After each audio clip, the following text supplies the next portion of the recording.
Pag-usapan muna natin ng konti ang politika habang nang tayo nagbabakasyon. Hindi naman pwede na si Banat ba hindi ho pag-uusapan ng politika, di ba? Tingnan natin habang matagal pa yung pagkain, mag-usap tayo ng konti, bahagya lang. Kasi nakikita natin ngayon sa mga post ng mga Ensaymada vlogger at saka mga Bear Brand vlogger, yung sabihin yung mga bayaran na vlogger ng Marcos administration. Hindi natin alam kung sino nagbayad sa kanila doon. Pero gayon pa man yung mga bayaran na yun, sinasabi paulit-ulit nilang sinisiraan ngayon si VP Sara Duterte. Kesyo daw hindi daw nagsasalita sa China, laban sa China. At kesyo dapat daw ay magbigay siya ng stand niya. Alam mo, paulit-ulit na natin sinasabi to eh. Gusto nyo magbigay ng stand si VP Sara Duterte? Pa-resign ninyo muna si Pangulong Bongbong Marcos. Kayo pala ang siraang mga ulo. Di ba sino ho ba ang architect ng foreign policy ng ating bayan? Di ba ang presidente? Bakit po naman kayo gusto nyong pagsalitain ng ating vice president? Ano ibig mo sabihin? Ibig nyo bang sabihin talagang malala ang kahinaan ng presidente at kailangan ng vice president ang magsalita? Sapat na ho ang salita ni PBBM. Kayong mga Ensaymada vlogger, hindi ko maintindihan bakit nyo masyadong ibinababa yung presidente. Akala ko ba kami yung antay? Kayo pa pala ang antay di ba? Hayaan yung presidente ang magsalita. Nagsalita na si presidente. Maganda nga yung sinabi niya, yield, do not yield. Di ba? Huwag kayong titigil. Laban lang tayo, tuloy-tuloy lang ang ginagawa natin. Ang ganda nun eh. Bakit gusto nyong makialam pa yung Vice President? Ano ho ba ang definisyon ng Vice President? Medyo para ho kayong kulang sa aral, kayong mga Ensaymada vlogger. Ganyan na ho ba talaga kahina ang mga kukote ninyo? Kayong mga Ensaymada vlogger?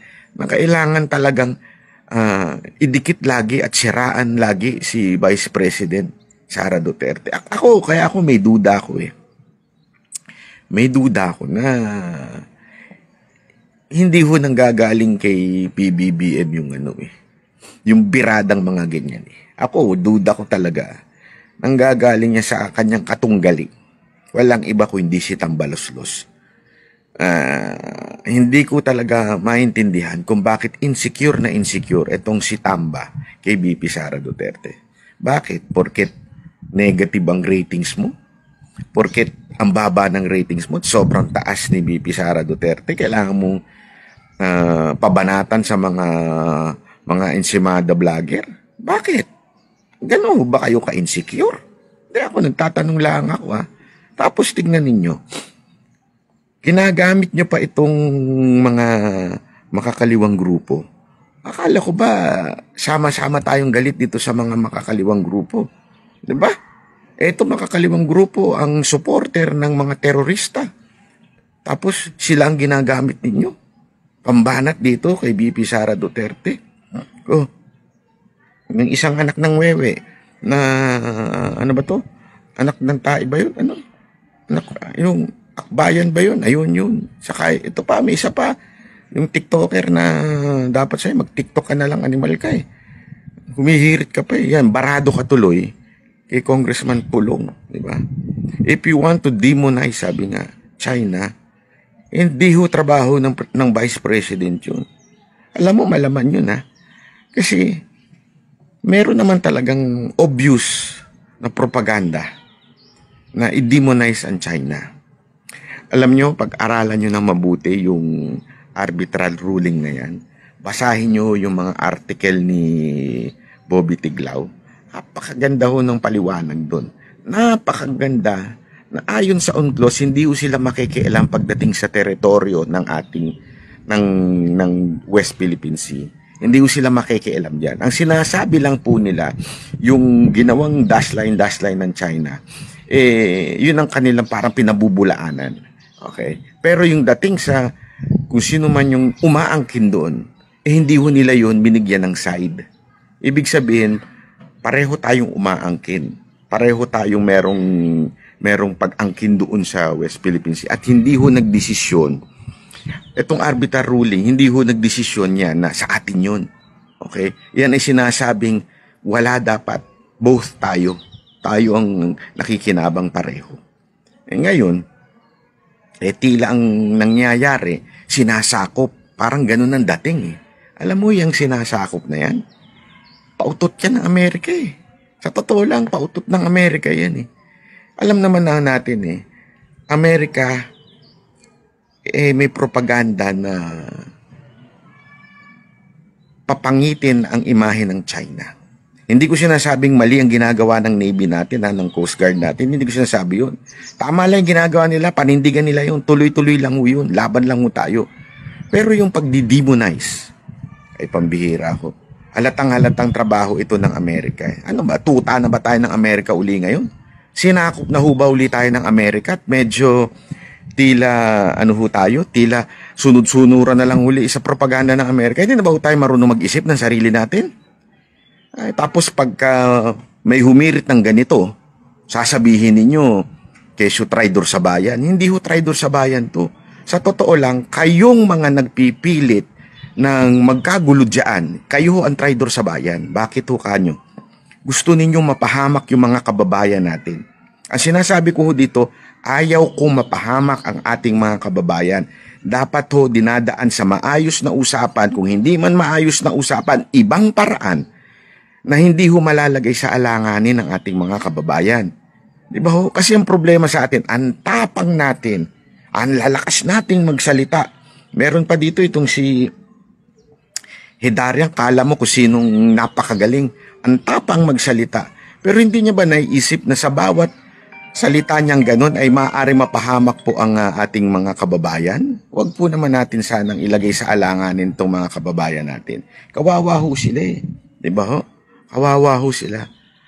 Ay nako, sana po maintindihan ho natin na ng malalim mo kung ano ho ba ibig sabihin itong mga sigalot na nangyayari na to.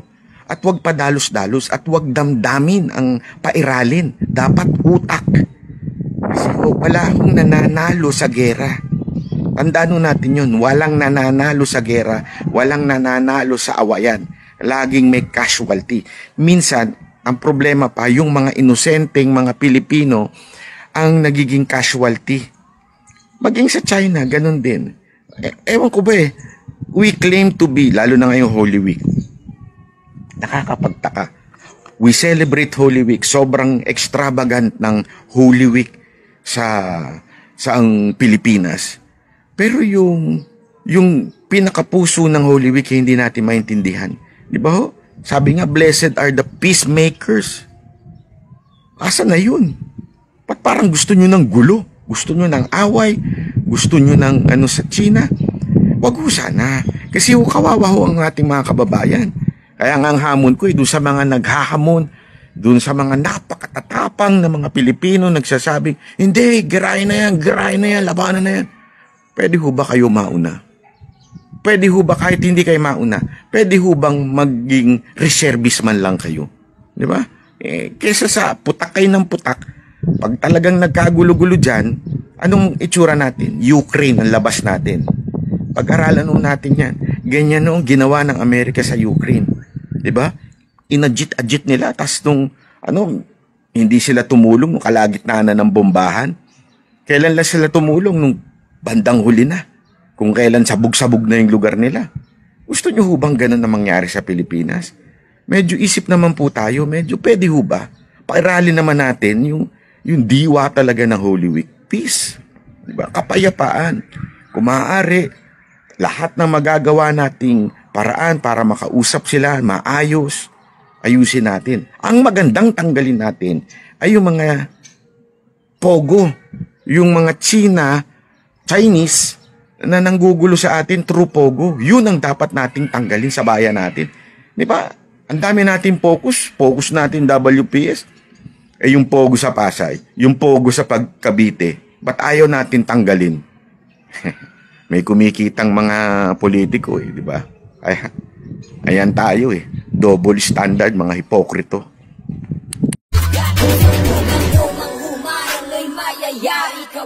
Mga maling balita nyo ay kanyang itataboy. Pag pumanat siya boy, ay sigurado puso'y sisilabang ka ng buhay sa nagbabagang apoy. Parang may